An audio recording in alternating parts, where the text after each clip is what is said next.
El siguiente segmento tiene contenido o opinión.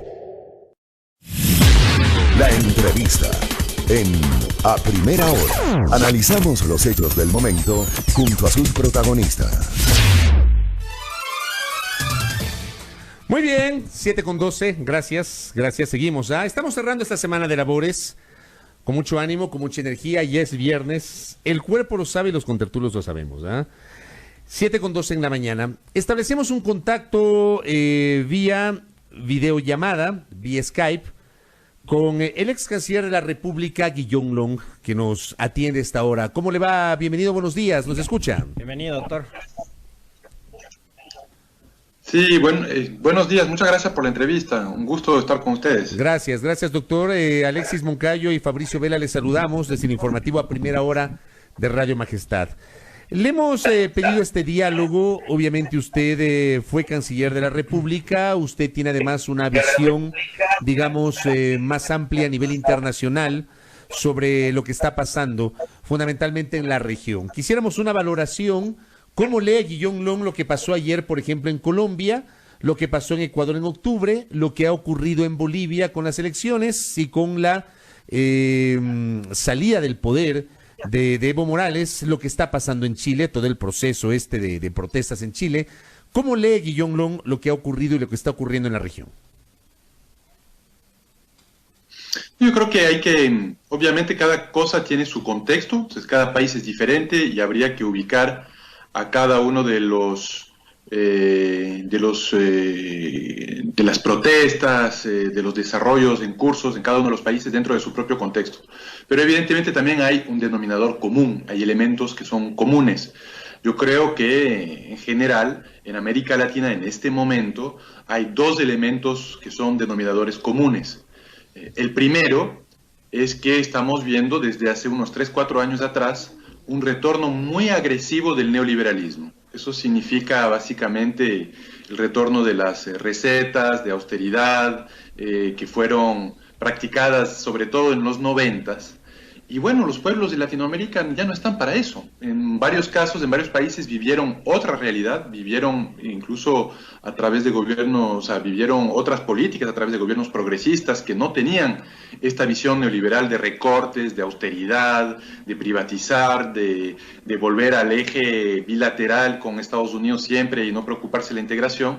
Entonces de pronto votaron por algún cambio o quisieron ver algo diferente, no siempre el mismo rostro, digamos, el mismo gobierno, y eso es legítimo, pero eso no significa que estaban a favor de un agresivo neoliberalismo como lo estamos viendo en varios países. Por un lado. Y por otro lado, de nuevo, dependiendo del contexto, estamos viendo frente a la protesta, frente al hecho de que los ciudadanos no quieren ese neoliberalismo, una represión bastante fuerte por parte de los diferentes estados. Esa es variopinta, dependiendo del caso. En algunos casos es represión frente a manifestaciones, exceso en el uso de la fuerza por parte de las fuerzas de seguridad. En otros casos es ya persecución política directa a los opositores. Y eso obviamente también significa, digamos, un efecto bola de nieve, ¿no? En vez de tranquilizar las aguas, en vez de pacificar a los países, significa obviamente un rechazo ciudadano y una mayor inestabilidad. Entonces estamos frente a estos dos elementos, el recrudecimiento del neoliberalismo por un lado y por otro lado, digamos, yo incluso diría el desmoronamiento en algunos casos o el debilitamiento de la democracia, del Estado de Derecho, de las garantías constitucionales, con el efecto que eso tiene sobre los derechos humanos de la gente. Doctor Long, ese fenómeno, ese recrudecimiento del neoliberalismo y de la derecha, no solo en nuestro continente, porque en Europa también está pasando. Vimos lo que ocurrió en las últimas elecciones en España, donde Vox se hizo más fuerte. ¿Ocurre únicamente por, digamos, el trabajo que desde adentro estas organizaciones de centro derecha están haciendo, o también se ha hecho algún tipo de análisis y de autocrítica dentro de las organizaciones progresistas a las que ustedes pertenecen? ¿Qué fue lo que pasó en los gobiernos progresistas de la región que dieron lugar a que la derecha nuevamente gane terreno en la política? Es una muy buena pregunta, una pregunta compleja. Creo que son varios los factores, desde factores en cada uno de los países que son diferentes, pero también hay factores regionales y hasta globales. Ciertamente en América Latina yo creo que sí hay una agenda geopolítica, ¿no? O sea, no es una coincidencia de que sea el mismo guión casi en cada uno de los países. Veamos, por ejemplo, la persecución política, el tratar de impedir que los movimientos progresistas o los líderes progresistas participen democráticamente del quehacer político, de la vida política de sus países.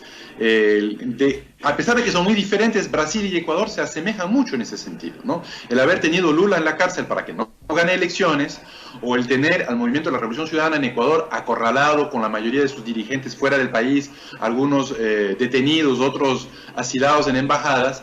Bueno, es muy parecido, a la final es tratar a través de diferentes métodos de impedir la libre competencia, la libre concurrencia, incluso al juego democrático, político por parte del progresismo. Ahora, si nos vamos por el lado de ya las causas del, digamos, sobre de largo plazo, por supuesto que también los gobiernos progresistas cometieron errores, que esos errores fueron aprovechados.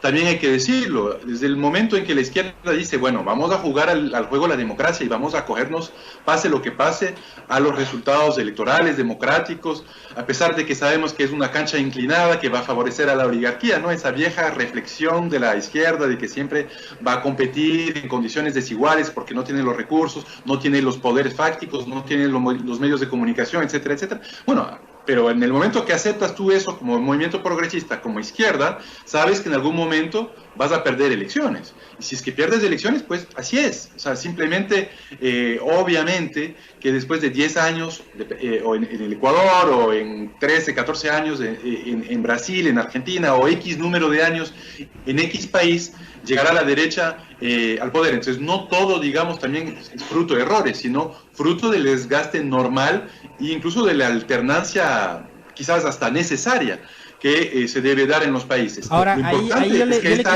hacer una precisión, doctor. No persiga a la gente. Yo ahí le quisiera hacer una libre precisión. Concurrencia democrática, ¿no? En Ecuador, la derecha no ganó las elecciones. En Ecuador gana las elecciones el proyecto de Alianza País y de la Revolución Ciudadana. ¿Qué fue lo que pasó entonces? Sí, es verdad. En cada uno de los países la derecha llega de forma diferente. Quizás la forma más legítima haya sido en Argentina, ¿no? Donde gana Macri y bueno, y gana las elecciones y ya. Y ahora vemos que ha habido nuevas elecciones y pierde y ya. Eso es un poco, digamos, eso incluso es una hipótesis que yo he manejado. Yo he dicho que el ciclo actual de la derecha será corto si es democrático, ¿no? Si es democrático, pero el ciclo de la derecha puede ser mucho más largo si es autoritario, ¿no? Como lo estamos viendo, y autoritarismo ya no es dictadura del 60 o de los 60 o 70, a pesar de lo que estamos viendo en Bolivia, quizás sea una excepción, pero autoritarismo de la persecución jurídica, por ejemplo, como en Brasil, o lo que estamos viviendo en Ecuador. Pero es verdad que la forma con la que llega la derecha en Ecuador es sui generis, es totalmente diferente, es una forma, yo diría, muy perversa, pero también muy hábil, ¿no? Habrá que analizar exactamente qué pasó ahí. Creo que da para muchos análisis, para muchos años, ¿no? El haber tenido un caballo de Troya que se viró totalmente y que al final acabó operando y ejecutando el programa de gobierno de su contrincante, incluso con los ministros que eran los asesores de su contrincante en las elecciones del 2017. Eso es algo, bueno, realmente impresionante, increíble. Y algo, bueno, que incluso más allá de la política, yo he dicho que es una traición shakespeariana, ¿no? No hay que solo analizarla en los libros de texto, digamos, en los libros de la política, sino de los clásicos de la literatura y del teatro, diría yo, ¿no? Doctor Guillaume Long, estamos conversando con el ex canciller de la República aquí en A Primera Hora, Guillaume Long, por la vía del Skype. Hablaba hace minutos usted, obviamente, de la necesaria autocrítica que debería haber, no siempre existe esto, pero también hablaba de otros factores como el desgaste normal de un gobierno, y eso ha pasado con algunos. Hablaba también con la necesidad, igualmente, de debatir el tema de la alternancia. Sobre eso yo le quiero preguntar el tema de Bolivia, porque claro, sobre Bolivia está claro un papel protagónico que tuvieron los militares. Que prácticamente por esa postura obligaron a Evo Morales a que renuncie. Y eso también en esta mesa de trabajo hemos comentado con otros invitados de nuestro propio comentario, le hemos trasladado a los oyentes nuestra opinión en torno a este tema. Pero digo, me voy un poco más atrás. Evo Morales no debió haberse presentado a las elecciones buscando una nueva reelección luego del referéndum del año 2016 que no le habilitaba para ser candidato. ¿Cómo le ve usted? Sí, bueno, ha habido una discusión sobre este tema, pero yo creo que hay que diferenciar los temas y saber cuándo los temas, digamos, se deben tratar o son oportunos. O sea, no digo que no se deba tratar este tema, obviamente, ahí hay un contexto político más amplio en Bolivia. Pero, o sea, si es que estamos hablando de que si ha habido un golpe de Estado o no en Bolivia, yo creo que ese tema, el tema del cómo logró su reelección, no nos debe distraer. Siempre que hay un golpe de Estado, hay lo que yo llamo los negacionistas del golpe de Estado. Siempre. Si usted mira hasta el golpe de Estado del 73, para algunos, en Chile, contra de Allende, no era un golpe de Estado. Siempre buscan alguna justificación, algún artículo de Constitución que trata de, donde dicen que el presidente no cumplió, no hizo, ¿no? O siempre hay alguna protesta también, que nos olvidamos, que siempre ha habido protestas ciudadanas, generalmente la clase media, pero bueno, de todas formas ciudadanas, antes de los golpes de Estado. Y luego, como que las fuerzas militares, las fuerzas armadas llegan para restablecer el orden, para pacificar. Entonces hay que tener cuidado, no hay que llamar las cosas por su nombre y hay que entender de que lo que ha pasado en Bolivia es un golpe de Estado violento, con un gobierno interino actual de facto, que es fruto de un golpe de Estado, que no se posesiona de forma legal, que además tiene una agenda violenta, yo diría incluso racista, antiindígena, represiva. Todas estas cosas hay que identificarlas. Ahora, luego, si uno está hablando del contexto político, si es que el gobierno de Morales cometió errores, etcétera, yo de hecho hice parte de una misión de observación electoral en Bolivia en el 2017, justo en el momento, yo era jefe de la misión electoral, de observación electoral de la OEA en 2017, y la misión que encabecé incluso hizo algunas críticas sobre la sentencia de la Corte Constitucional, el Tribunal Constitucional en Bolivia, de dar paso a una reelección. Yo creo que eso es legítimo hacer este tipo de críticas, cada cual puede tener su punto de vista.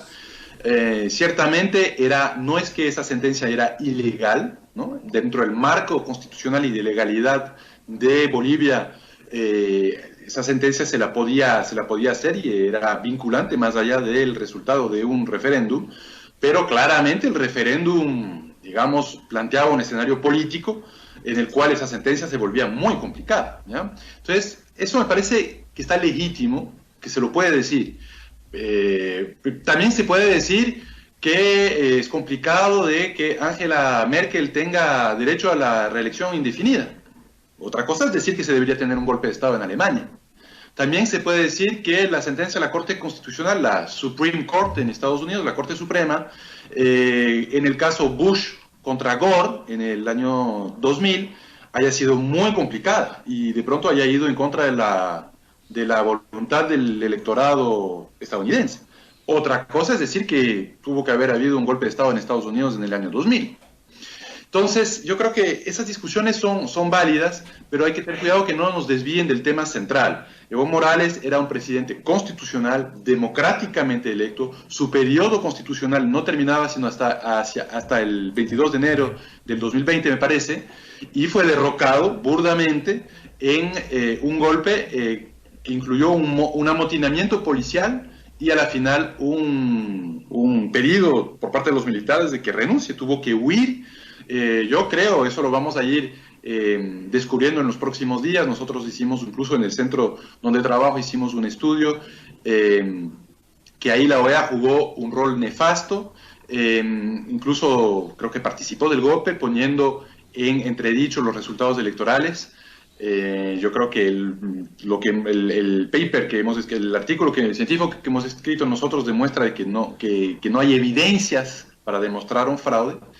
Y también estamos viendo hoy en día, ya con nuevas evidencias que salen, incluyendo el gobierno mexicano, que la vida de Morales corrió peligro y que fue muy, digamos, su salida a México para, digamos, aprovechar de su condición de asilado, fue muy riesgosa y creo que su vida corrió peligro. Doctor Lond, habló de la OEA y del papel de la OEA. Le quiero pedir una reflexión, que es algo que al contertulio y a mí se nos ha pasado comentar en esta semana, que ha sido tan convulsionada a nivel político como casi todas acá en el Ecuador, pero resulta que Luis Almagro va a buscar la reelección como secretario de la Organización de los Estados Americanos. Se conoció que María Fernanda Espinosa, ex canciller de la República, ex presidenta de la Asamblea de las Naciones Unidas, también va a buscar la posibilidad de alcanzar la Secretaría General de la OEA, pero según se conoció, el gobierno ecuatoriano va a apoyar no a Espinosa, sino a Almagro. ¿Cómo ve usted este tema de la OEA? Bueno, en primer lugar, Luis Almagro está claramente en campaña. Y Luis Almagro, hay que entenderlo, es una persona sin escrúpulos. Yo lo conozco bastante bien, creo, y es increíble lo que está haciendo en este momento para conseguir votos. Yo creo que hay que leer lo de Bolivia también como un voto más para Almagro, ¿no? Hay que entender de que o sea, les invito a leer los artículos que hemos publicado últimamente y que he escrito sobre las elecciones en Bolivia. No había ninguna razón para el día lunes 21 de octubre que la OEA salga a cuestionar el resultado electoral sobre una base estadística. Hemos hecho un trabajo muy riguroso con varios matemáticos estadísticos que muestran que, claro, los votos de Morales llegan tarde, siempre llegan tarde. ¿Por qué? Porque el voto de Morales y del MAS es un voto periférico, geográficamente en las zonas más aledañas del país, más alejadas del país, es un voto rural, es un voto pobre, y siempre desde el 2005 ese voto llega tarde. Entonces no es de sorprenderse si con el 83% de los votos había una diferencia entre Morales y Mesa de 7 puntos, y si con el 95% y aún más con el 100% ya había alcanzado su diferencia de los 10 puntos que necesitaba. No, necesitaba 40 más 10 de diferencia para poder ganar en primera vuelta. No, es más, si hubiesen mirado dónde estaba escrutado el 5%, dónde estaba escrutado el 10%, es decir, dónde faltaba el 90%, los observadores de la OEA habrían podido incluso predecir el lunes, el martes y el miércoles, cuando sale su informe preliminar, una victoria de Morales en primera vuelta. Entonces, claramente yo creo que la OEA ahí jugó un rol no técnico, sino politizado, y creo que Luis Almagro está detrás de eso.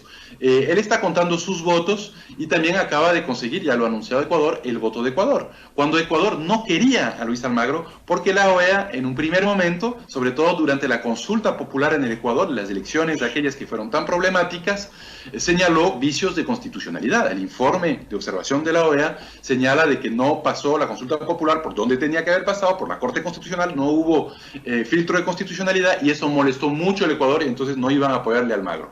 ¿Qué pasó ahora con las protestas? Almagro, cazando votos en la región, llega casi al día siguiente de las protestas de octubre en Ecuador a hacer un lavado de las protestas, a decir aquí no ha habido represión, no había atentado a los derechos humanos, a darle un poco vida a esta teoría de la conspiración que sale de Carondelet, de que Maduro está detrás de eso, de que es una conspiración internacional, o sea, apoyar todas las tesis del gobierno, y ahí obviamente eso es pactado a cambio del voto del Ecuador. El Ecuador le dice: Luis Almagro, usted dice todo aquello, nos defiende 100% a rajatabla y va a tener nuestro voto, y es lo que ha pasado. Hace 2 días el Ecuador acaba de anunciar que va a apoyar a Luis Almagro. Entonces, frente a eso, María Fernanda Espinosa evidentemente no tiene ninguna posibilidad. Es increíble, ¿no? Es una persona que apoyó muchísimo este gobierno, incluso en, digamos, deshacerse del correísmo, en digamos, en quitarle al Partido Alianza País a Correa y a sus seguidores, y apoyó muchísimo a Moreno en esta transición,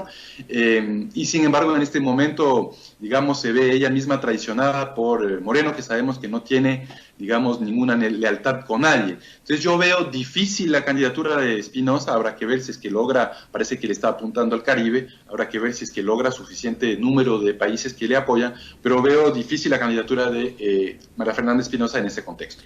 ¿Hay alguna certeza de que todo lo que está sucediendo en la región, doctor Long, tiene que ver también con una injerencia externa? Mucho se ha hablado de que podría haber, digamos, intereses del Departamento de Estado de los Estados Unidos en desestabilizar a gobiernos como el de Morales en Bolivia.